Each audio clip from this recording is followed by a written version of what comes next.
to build up to the United States presidential elections. American voters will face a clear choice for president on the 5th of November between Kamala Harris and Donald Trump. Till now, it seems the race is toe-to-toe, essentially even. But as we await the climax, it appears to be hurtling towards a photo finish.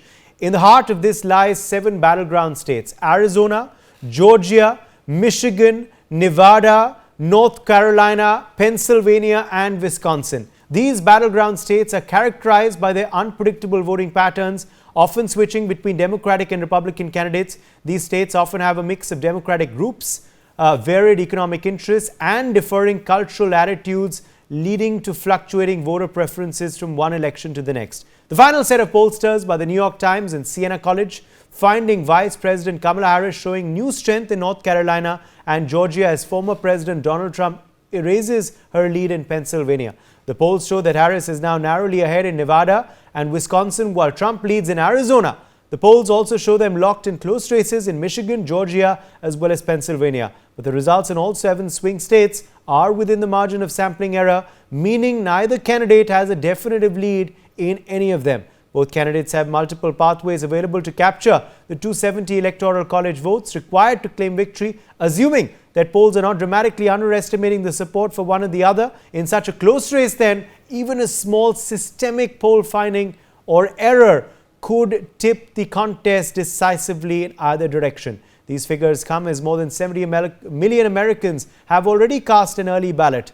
But remember, the tightly contested landscape means the race remains highly uncertain as the campaign enters its final hours. On that note, let's take a quick look at the latest set of predictions by different pollsters.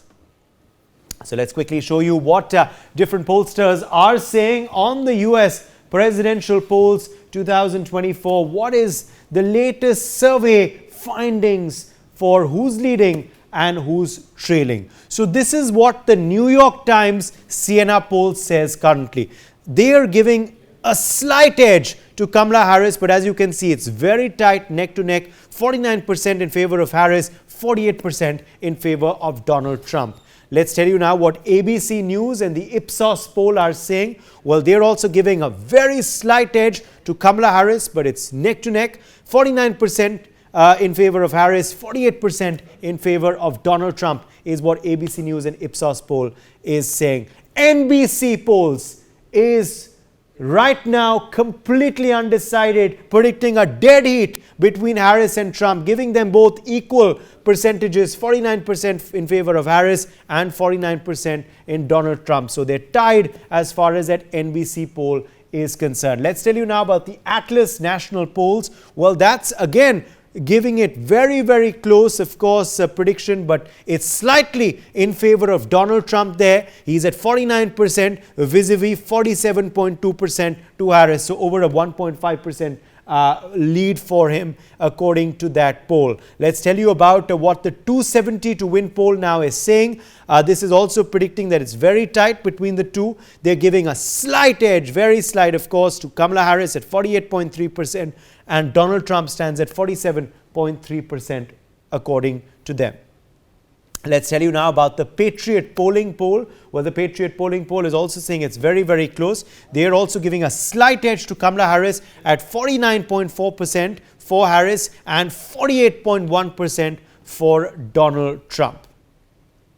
So again, just over 1% there. Let's tell you now about the Des Moines Register and the Mediacom Iowa poll. This is, of course, for the predicted swing state of Iowa. Remember, Iowa, of course, is one of the swing states. So according to that poll, Kamala Harris has the slight edge in Iowa than Donald Trump. But remember, many other swing states, Donald Trump is also projected to be ahead. So it's very, very close, of course, right now. As far as, of course, these polls are concerned, dead heat predicted for most of them. Remember, they all have sampling errors of about 1 or 2%.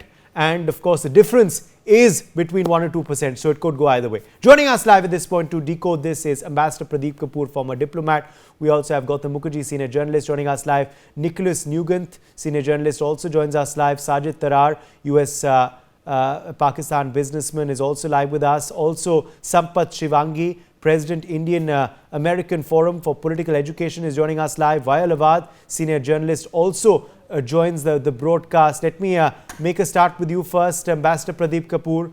These polls are very, very close. However, we have seen exit polls go wrong in India in the recent past, in Lok Sabha elections, and also, of course, more recently in the Haryana State Assembly polls. So these exit polls could go wrong. And as I was telling our viewers earlier, Ambassador Kapoor, they all have error margins of 1 or 2%, and the difference is 1 to 2% in all of them. So it's really down to the wire, isn't it? Can exit polls, predict things accurately? What's your sense, Ambassador Kapoor, when you look at these findings? Gautam Mukherjee, why don't you take that? I believe Ambassador Kapoor, we're having a technical error with his connection. Yes, Gautam Mukherjee, why don't you take that? Uday, the polls are actually, impossible to decipher who's going to win. But it reminds me of an election long ago between JFK and Nixon. And JFK won by a handful of votes, finally. So something like that is likely. Let us just hope that after the polls, whoever is the winner is not mired in controversy with the other person challenging him, because unlike in India, where a poll decision is final, and yes, they go to the election commission and make a fuss about, the electronic voting machines and the like, but the winner is declared, and there is very little controversy allowed in that matter. But in America, this has been going on. George W. Bush and the Chad issue with Gore, that was also, to date, people don't really know if George W. Bush won his first election fair and square, or by virtue of a stacked Supreme Court, which was in favor of the Republicans and his family and so on, and the former president who was his father, that sort of thing, which, it's a little surprising for, if you like, the greatest democracy in the world. I mean, America is meant to be the arbiter of democracy. And yet when it comes down to it, it does some pretty, odd cloak and dagger stuff. Who's going to win? We don't know. We're going to have to wait and see. As far as India is concerned, if Trump wins, it's going to be a more clear-cut relationship, even though he's going to pressure India on tariffs, on visas, on a number of things like that. But he is clear-cut in terms of his attitude towards India, which is positive. He is also likely to bring both the wars to a close by using the might of the United States, despite, I'm sure, the opposite view from the arms lobby in America, which is making a lot of money from both these wars. If Harris wins, it's a little worrisome for India, because of late the Biden administration has been letting certain elements in America bait India over Khalistan. They're backing Canada over their spurious comments and remarks. And they have recently also put some sanctions on a number of Indian companies which have been dealing with Russia. So this is a little worrisome in terms of so-called strategic relationship between India and America.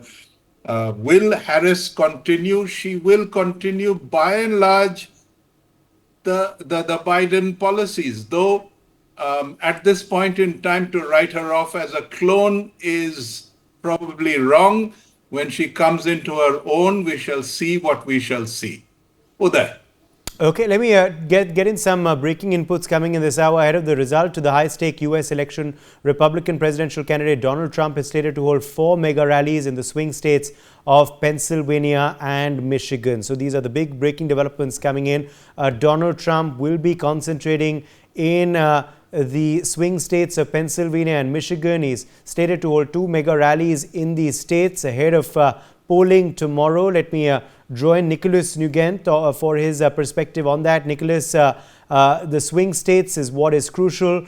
Donald Trump, the Republican candidate, concentrating on Pennsylvania and Michigan in the last 24 hours before polling. Agree, as has already been said, it's quite clear this election will be won or lost in those 7 key states, which is why both the candidates have been focusing on those 7 key states and also the media and reporting them. And the conclusions that you've already presented to us from the polling makes it quite clear that even in those 7 states, things will be neck and neck, very close indeed. And I'm certainly in no position to make any predictions. Indeed, the pollsters themselves are in no position to make any pollsters. But may I add to what Gautam Mukherjee said? It's the process I'm interested in. It's the process. Does the election go smoothly in this model democracy, supposedly? So will the election take place? Will there be challenges to it? Because, as you've already pointed out, in both India and indeed Britain, polling this year has been very smooth and the change of government has been almost immediate. But in America, we have that additional worry that you have a 2.5-month gap before the new president will take office. And that's the bit I worry about. And I only have to mention the date, the 6th of January, for you to know what I'm talking about. Will there be challenges? Will there be challenges through the courts? Will there be challenges outside the courts? That's really a worrying thing, particularly if Kamala Harris wins, because Mr. Trump has shown previously his ability to challenge a result that doesn't go in his way. So that's my worry. This will not be home and dried by the end of tomorrow by a long shot. It may take a little longer than that for us to know who the nominal winner is. No, not the nominal winner, the winner is. And then we have to worry about the long period before the transition takes place. Will that be peaceful? And then we can start worrying about the impact on foreign policy, which of course is at the back of my mind, but I'm not in a position to make predictions, so I'm not going to talk about who's going to win. We outsiders have no influence whatsoever. But of course, we are worried about, we are concerned about, I think I will say, changes in foreign policy, particularly in my case, being based in Europe, about the new president's attitude towards defense alliances. I wish I shared Gautam Mukherjee's confidence that a Trump presidency would end the 2 prevailing wars quite swiftly. I'm not so confident about that, but clearly those 2 wars are a key factor. The war in Ukraine, the war in the Middle East, are key factors which we're all waiting to see how the new presidency responds to those. Those are my concerns. Yes. Okay, let me quickly take that across to you, Sajid Tarar, on, of course, these polls as well. What do you make of how close they are? How accurate are they? Are they to be trusted, the exit polls, the surveys, or are you taking them with a pinch of salt?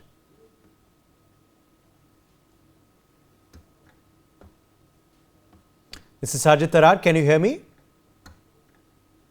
Okay, I think we've lost his connection, unfortunately. Let me quickly get in Sampath Shivangi. Sampath Shivangi, what do you make of the exit polls predicting things have gone down to the wire? How accurate are these surveys going to be according to you? Yeah, I think we knew right from the day one, it won't be easy exit for either one of the candidates. I think President Trump is actually campaigning, and Kamala Harris has not let her campaign down. So I think it's going to be the toughest fight of the century, probably. But the previous speaker was mentioning that if President Trump loses, he may challenge again. But the only difference I can say to the audience is when he did 4 years ago, when he lost election with President Biden, he was president. He was president for 2.5 months more than on the day of the election. So he could challenge many ways because he was in full power. But at this time, he's not a president. I don't think if something happens, he may question. I don't know whether he will challenge to the extent he did in about 4 years ago. I just want to make that one very clear. And I think we'll have to wait and see. I think Miss Harris is getting stronger every day. But we have almost 24 hours. Wait and see. Absolutely. Dr. Awad, let me quickly draw you in here. Dr. Awad, what is going to be the X factor and how accurate are these surveys? Are they to be believed, or are you taking them with a pinch of salt? And what do you believe is going to ultimately sway the swing states in favor of one candidate? Because those swing states hold the key to the White House, don't they? Well, if we look at the American trends, which was the survey showing, that we can see that slightly that Harris is edging ahead of Trump in most of the surveys and the national survey carried out in the United States. But as you said, and as the previous distinguished guests have said, that it could be the swinging states which can be a major role to play in any outcome of this election. Because here there will be the minority votes will play a major role in swinging, and you know that we could see that Trump and Kamala Harris trying to woo the minorities, especially the Muslim voters, which they constitute around 3.5 million voters registered. There are 5 million in total, but these are the registered voters, and especially in those swinging states where their votes could really play the major role in changing and giving the upper hand to the winner.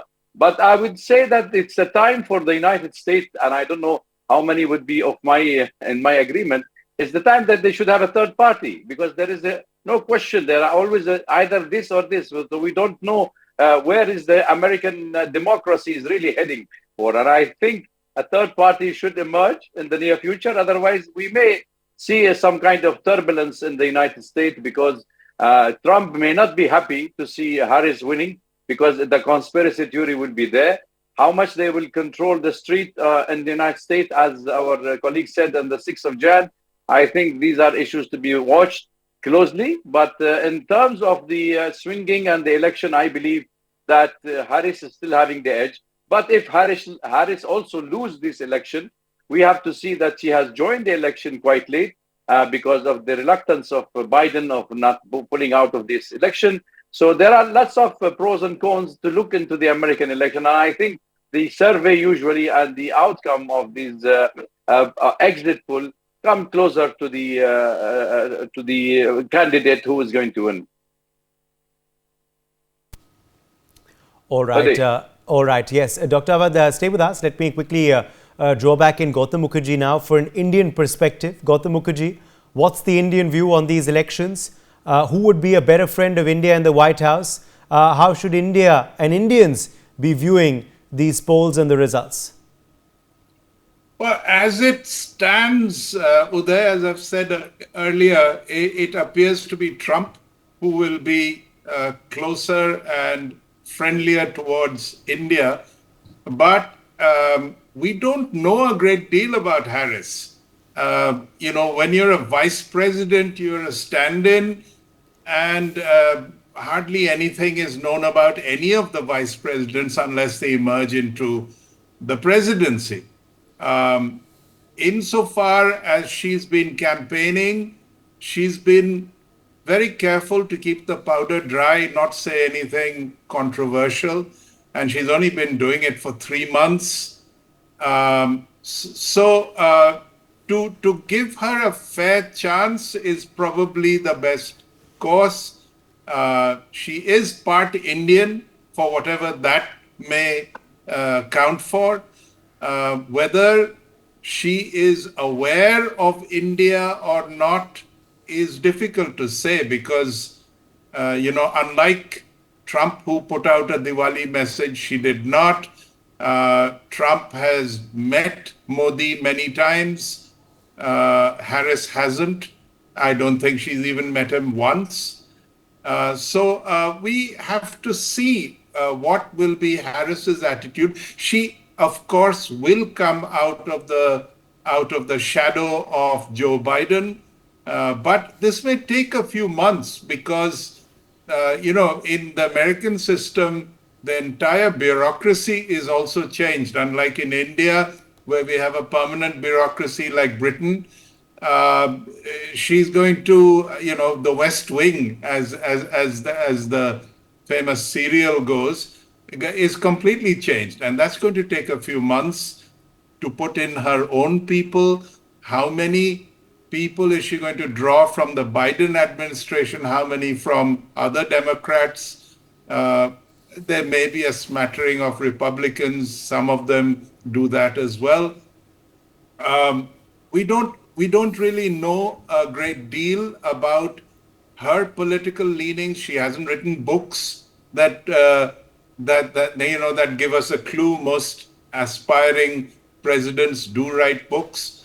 I don't think she's more or less an accidental candidate that may become president because of Biden's advanced age and going a bit senile. So let us wait and see. As far as ageism goes, we know Trump is, I think, 78. So he's also given to, drifting here and there while he's speaking. Whether he will be focused throughout his 4 years remains to be seen.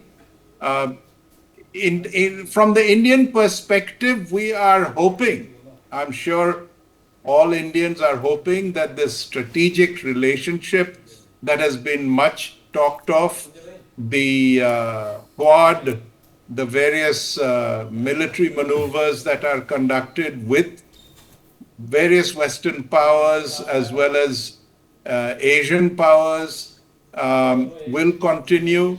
The attitude to use India as a bulwark against China will continue. China plus one will continue.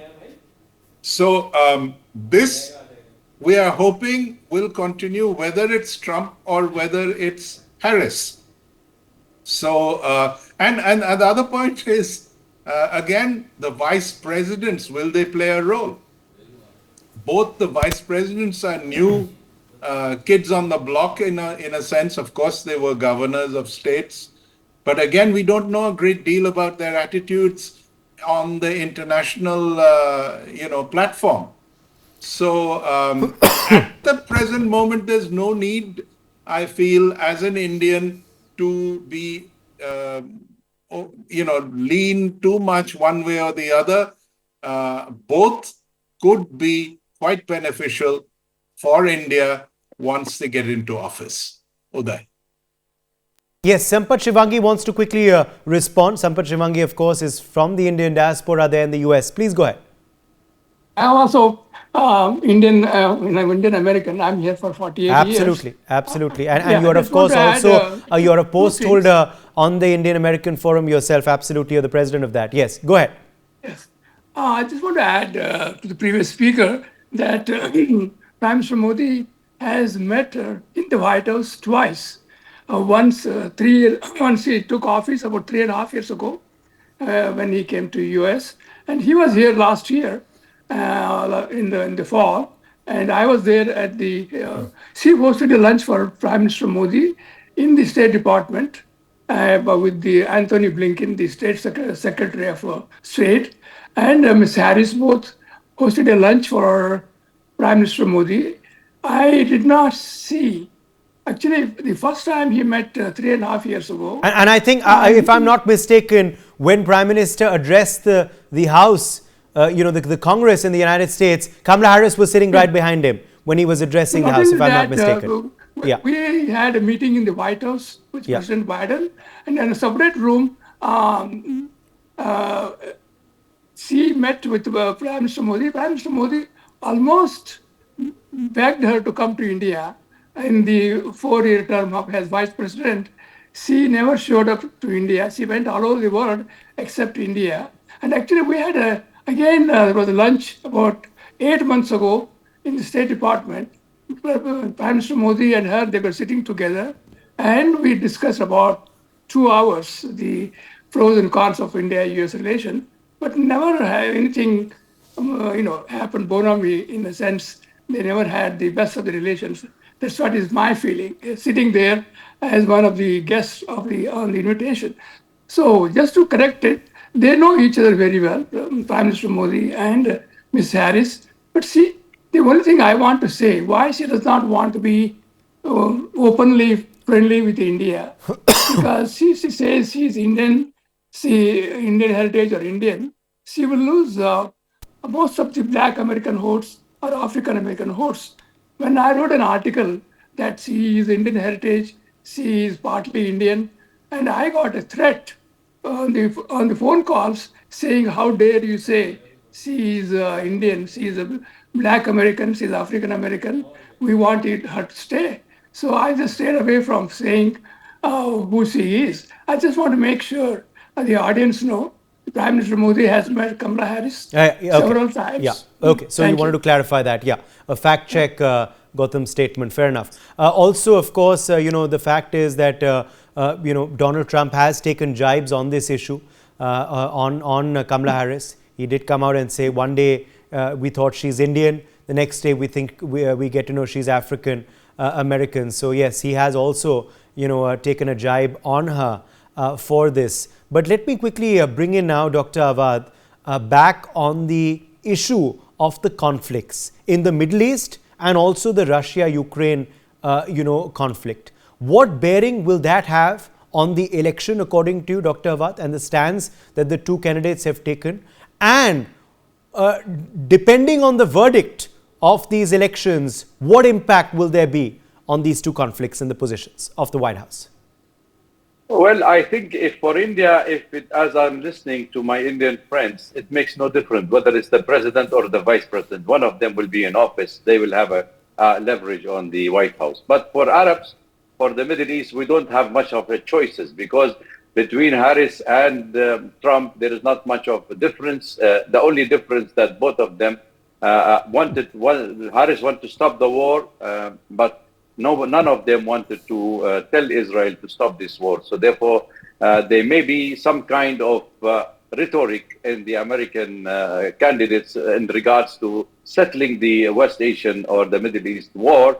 Because if Trump win, actually, he may think of the Russia-Ukraine to put an end to it. But then I believe he will focus more on the regional war in the Middle East, where Iran will be the target for the future war and widening of the conflict with Israel and the rest of NATO members. So I think that is the worrisome in the Arab capital, that this will be flaring up if Trump comes to power. The second part, which is quite interesting, some of the scenarios people are putting, that Iran may go for an attack on Israel. And if attack on Israel pre to the election, that may swing the people voting toward Kamala Harris if Biden go and retaliate against Iran. That is one of the, scenario has been floating in the Arab capital that could be a swinging toward the Biden administration to stay in power, so to keep Trump out of the leadership. So I think these are the issues one has to consider and take in consideration. But overall, I think it's irrespective who is in the White House. It's after all the deep state, or what we call the arm industry, who define the wars, whether it's in Ukraine or it's in West Asia, or it could be in Asia Pacific. Okay, let me quickly go across to Nicholas Nugent on that point. Nicholas, now as far as, of course, foreign policy goes, is that, how dramatically is that likely to change depending on the presidential verdict, and the new occupant of the White House, be it Harris or Trump? How likely is the US foreign policy vis-a-vis a plethora of issues, be it, of course, the US-India relationship, which, of course, we are concerned about, be it the US-China relationship also, which could perhaps change, or the US viewpoint on, of course, the EU and, of course, the conflicts vis-a-vis Russia, Ukraine, and Israel, Hamas, and now, of course, it's spreading to Iran and Lebanon as well. How likely is foreign policy to change?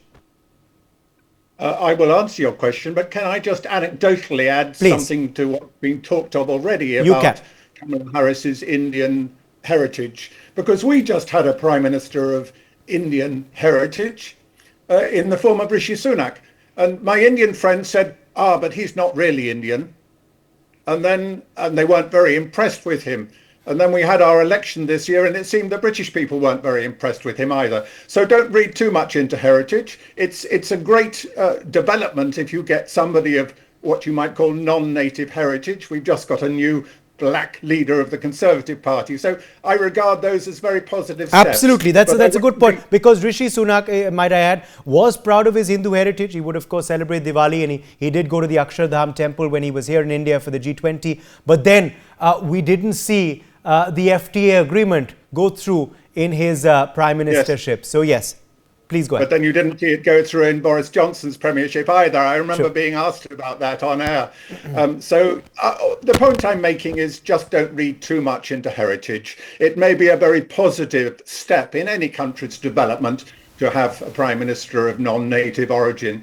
But let's judge them according to their policies and such forth, as we have done in Britain, and I expect they will in the United States. But you're asking about the impact on foreign policy as seen from Britain and perhaps Europe, and I don't think there'll be much change Britain-wise. Whoever becomes president, we have a so-called special relationship.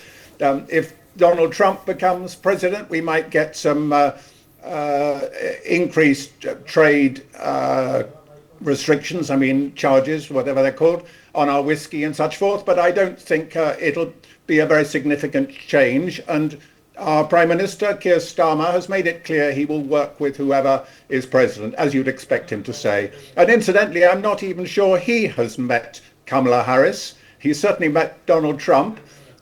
So there we have a sort of first meeting. I may be wrong about that, but I don't remember it happening, certainly not since he became Prime Minister 3 months ago. But I don't think there will be much change to US-Britain relationship. But I prefer to answer your question in terms of Europe and particularly NATO. And this is where I have some concerns, because the United States is the linchpin of NATO. And NATO is, the NATO alliance is very, very significant at a time when the continent is at war. Let's be blunt about it. We have a major war. I'm talking about the Ukraine war going on. And NATO's solidarity is very important. And there have been major doubts raised about Donald Trump's commitment to NATO. So I think I express the feelings of the NATO members, that's the majority of European nations, in saying we have some concern if Donald Trump becomes president again as to whether he will show the commitment, A, to NATO in general, and B, to Ukraine in particular, because that's the key issue, the key security issue facing Europe at the moment. So I do have that concern. I think I don't have a particular response regarding the European Union, because it's a sort of pragmatic alliance. You could say political stroke trading alliance, and they will continue to operate with whoever becomes president. So my major concern here for Europe, speaking for Europe, is about defense alliances and whether the new president continues to preside over the important alliances, notably NATO, that exist between the United States, Canada and Europe. Okay. Now, we have seen also in the race a lot of celebrities, of course, endorse Kamala Harris, Sampat Shivangi, from, of course, Hollywood A-listers to other big celebrities there in the United States, to sportsmen as well. But also, of course, a big businessman backing has come in for Donald Trump in the form, of course, of Elon Musk, Other comedians also have, of course, supported him. But Elon has been active in the campaign. He's also, of course, been offering cash incentives for votes as well. That's also something new that's been seen this time around. How much is this big business support, big celebrity support likely to sway voters on ground? Thank you. And I think, as you see, Mrs. Kamala Harris has more support in money-wise. She is getting, I'm told, billions of dollars because all the big businesses are giving her $15 million, $100 million. That's a huge amount for any campaign. I think she does not lack any campaign funds, as far as I know. The difference between Ms. Harris, she has all these celebrities, especially the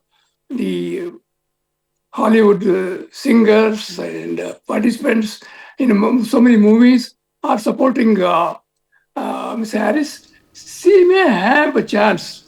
Earlier, I thought that she will not, but since the whole Hollywood is supporting her, all the rich billionaires, including Microsoft, Bill Gates has come to her rescue. Majority of the Democrats are supporting her. I think she has a very good chance. As far as money is concerned, it's not a problem at all. Only problem may be even now, Indian Americans are divided in voting her as well as President Trump. Trump is very popular amongst Indian Americans in the US. Of course, Ms. Harris, they all know she's Indian, but so people will vote. I'm thinking she may get 30 to 40% of Indian votes and 60%. Suddenly, the Indian vote has become a issue now because of Islamic votes and other minority votes are being counted. So President Trump has made a special issue to invite Indian Americans to join him and campaign amongst them. I think that makes difference. So we are 1.5, 2 million voters of Indian Americans. We do matter because if you count the minorities, Indian Americans do, and we vote definitely. An 80 to 90% voting record is there. So we are there to show who we are. Yes, absolutely. Let me also now quickly bring in Gautam Mukherjee on, of course, the silent voter as well, Gautam, because we see it in India. We've seen it before too. The silent voter is often quiet and, they are the ones who prove the exit pollsters wrong and sway election, one way or the other. Are there silent voters in the US and which way are they likely to go? Gautam. Well, conventional wisdom has it, Uday, that the white rural voter, especially from the redneck and blue collar variety, will vote solidly for Trump. In the cities, the Republicans tend to be richer and have set ways, so they also will be, voting their party. Whether the African Americans will vote for Trump, some might, but I would imagine more of them will vote for the Democrats, as has been the case in election after election. Where is the evangelists, the Christian evangelists, these people will vote for Trump. You've got a big controversy on the abortion issue with Roe versus Wade finding that abortions are not to be allowed. This seems, in a commonsensical way, a very retrograde step. Again, America surprises you with some of its, decisions because you don't expect this from a liberal democracy. How can you decide whether a woman is going to have a baby or not? It's her business. And possibly her families, but certainly not the governments. And yet the Supreme Court decides to go with it, and the Republican Party stands solidly behind it. To what extent this will impact uh, Trump's candidacy remains to be seen, but certainly whatever benefit may come out of this, apart from the hard right wingers, the evangelists, and so forth, the Catholics perhaps will go to Harris and the Democratic Party. So, silent voters, um, there is a lot of disparity in America now. The wage earners are struggling to make ends meet. This is true in Europe as well. And the top layer, the 1% or so, owns practically 40-50% of everything. And the rest is spread between all the 290 plus million or whatever they are. I think the American population is still around 350 million, which from the Indian point of view would be a miracle. If we had 350 million people here, we would be the richest country in the world in no time at all. So let us see where the silent majority goes.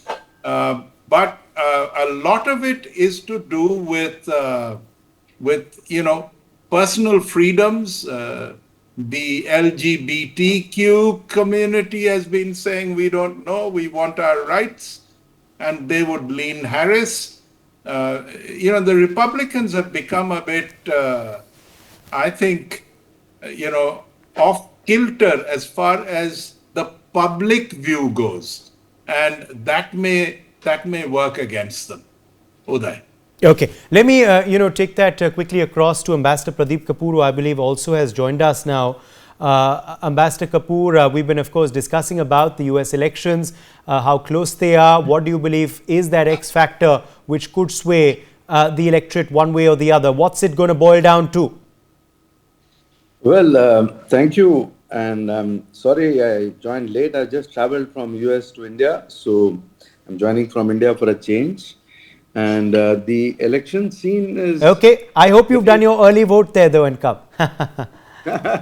Well, I'm not a US citizen, so it makes it easier for me to take a neutral view and a neutral perspective, which is in the overall interest of the US and of US-India relations. And what I see on the ground is that a much larger number of people are coming out to vote in these elections. And the number of people who will vote for Trump will also be much larger than have voted for Trump in the earlier two elections. And similarly for Kamala Harris also, the votes she will get will be much more than what Biden got or Hillary Clinton got. So the overall turnout, as we have seen even from the advanced voting patterns, is very, very high. And the expected turnout is even higher. I've spoken to a lot of people. What I see the change in the US during my travels within the US also is that 6 months back, 8 months back, people were very hesitant if they were Trump supporters to sort of come out openly or to defend the Trump track record or to talk about them voting for Trump. Now, in the last week, even when I was on the plane yesterday and today, there were people from the US who were very comfortable in saying that they're going to be voting for Trump and laying out the reasons why they'll vote for Trump. So I see that the voter base of Trump has become more confident about coming out in the open very comfortably. And they feel that the damage which the Democrats can do to US interests and US interests globally and inside America and US-India relations is probably, quite significant. So to that extent, for US-India relations, because if, Tim Walz has signed a document with the Muslims, for example, that Muslims will get an equal share in the running the country. And then there are so many woke elements who are supporting the Kamala Harris side. There are the progressive Democrats, there are the leftists, there are the liberals. So a lot of these people are going to be demanding the pound of flesh. And when Kamala Harris, if she wins, she will have to sort of have many IOU checks to the deep state also, to the military industrial complex also, and to the other elements I mentioned. So for the US interest, I see, if the breaking US forces, which are at the current moment aligned with the breaking India forces and which have a lot of overlap, they will get a lot of free play.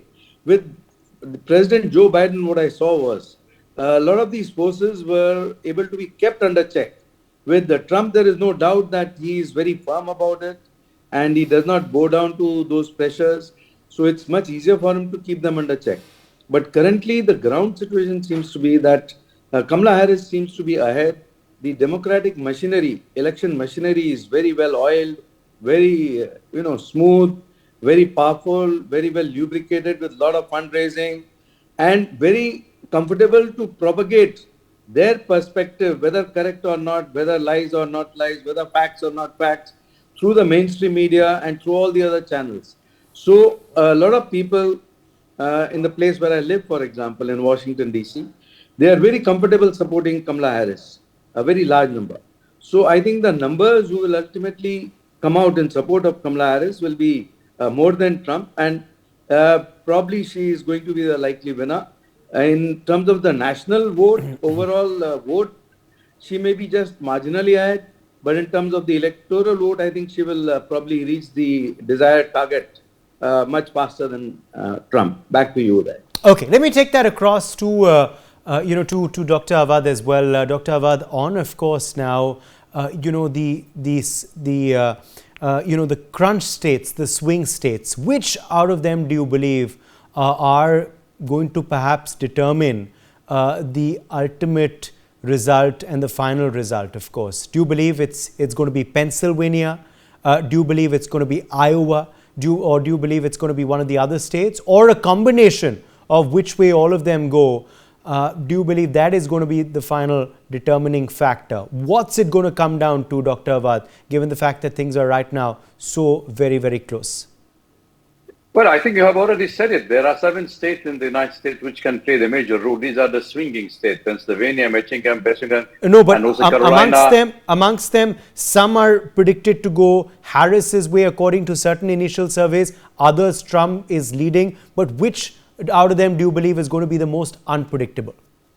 I think the North Carolina and Arizona will be more the 2 states which will play a major role because of the Muslim and the Arab votes on those states. If there is a slight margin, and if Trump really won the heart of the voting of the Muslim toward him, there may be some changes on that swinging these 2 states actually.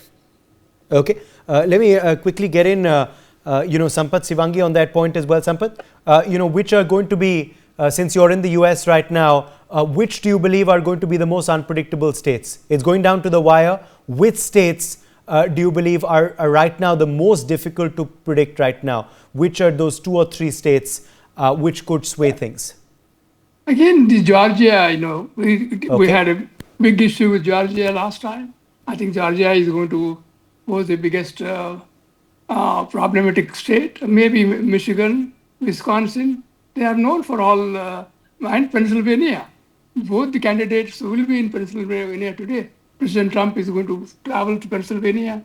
So also Ms. Kamala Harris will be visiting Pennsylvania. Is a decisive state. I think more than any state, I think Pennsylvania makes all this news and makes all the sense as far as I'm concerned. Ambassador Kapoor, is that something you agree with? Which are those 2 or 3 states that you are closely looking at, and what you've been hearing on ground right now are the ones looking the most unpredictable? On that particular factor, as a most unpredictable and most important will be Pennsylvania because it has a very large number of electoral college votes. The other, of course, there are 7 total, but Arizona and others will also be very important. Georgia, etc., North Carolina. But Pennsylvania will ultimately be the battleground state, which will flip the fortunes one way or the other for either candidate. Okay. Let me now address an important aspect also, another important aspect, Nicholas, with you. Because the fact is, Nicholas, that we saw last time that when the results came out, Donald Trump did not accept them. He said the election was stolen from him, and that, of course, there was cheating done. And because of that, Joe Biden won. How likely is it when the result comes out, and if it is indeed a very, very close election, that either side will accept the mandate? Are recounts likely? Are crying foul speeches likely from either side? What do you expect post voting on the 5th of November? Well, you're asking me as a UK-based journalist to make a prediction. I'm simply in no position to do that. Okay. Just like I was hoping you weren't going to ask me what the crucial states are. But I will just add that Iowa is looking interesting. It's looking like a candidate to join the 7 swing states. But that's not the question you asked. You asked about the Iowa is interesting, yes, because absolutely it's joined the swing states. One prediction right now, very, very closely, very, very recently, beg your pardon, has predicted it to go in the favor of Harris. But again, it's down to the wire, which and that Harris prediction did shock many as well. But yes, Nicholas, back to you on that question. Yes, but I'm not authoritative. I only know what I read, and I was quite interested to read the Iowa polling result. But in answer to your question as to the likelihood of either candidate to accept the result if the other candidate wins, again, I have no prediction whatsoever.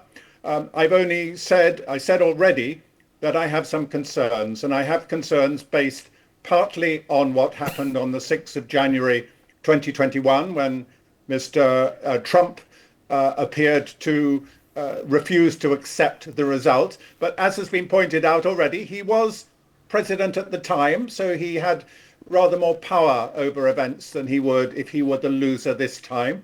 I think that's an important point that one of our speakers made. But the other concern for me is, well, it's partly the 6th of January factor. It's partly the closeness of the result. And close results are very often challenged wherever they happen. Yes. Mr. Trump is already talking about the attempts by the Democrats to steal the election. That doesn't bode well, the fact that he's making that comment in advance. And my final point, again, I've already made it, is the long delay, 2.5 months between the election itself and the inauguration. As it happens, I'll be in the US on Inauguration Day, and I really hope that it all goes peacefully. Yes. But we're running out of time. Gautam Mukherjee, last word to you on, of course, the outcome. Is it going to be a few days before we know the final result? Do you expect recounts? Do you expect challenges? Or do you believe it perhaps will just be a few hours? Gautam Mukherjee. Yes, well, one of the groupings that I haven't mentioned so far, and neither have any of the others, are the Hispanics. There's been a controversy just now with this garbage comment, and with Trump riding a garbage truck thereafter to assuage feelings. And wearing a garbage vest on stage too. Now there are a lot of different ethnic minorities. Mr. Awad said about the Arab American, there are the Indian Americans, there are the Hispanics in sizable percentages, and of course the blacks. Then you've got almost a block, all these people who are labeled woke and represent a lot of different subsections. Now, all of these people are going to be involved. Now, the conventional wisdom is that Trump will be the one to challenge in case, he loses. I wouldn't put it past the Democrats and all these different subgroups that support the Biden-Harris administration to take to the streets if they don't win. So it's going to be very interesting, because the Americans don't seem to accept the ballot if it doesn't go their way, which is very strange, but it's one of those things. They also haven't updated their processes. There's a lot of difference between one state and another in counting and process. They still do physical ballots. There's a lot of room for confusion and delayed results and partial results. So let us see. Uday. My thanks to all of our guests for joining us. For more such videos, subscribe to the NewsX YouTube channel, hit the bell icon.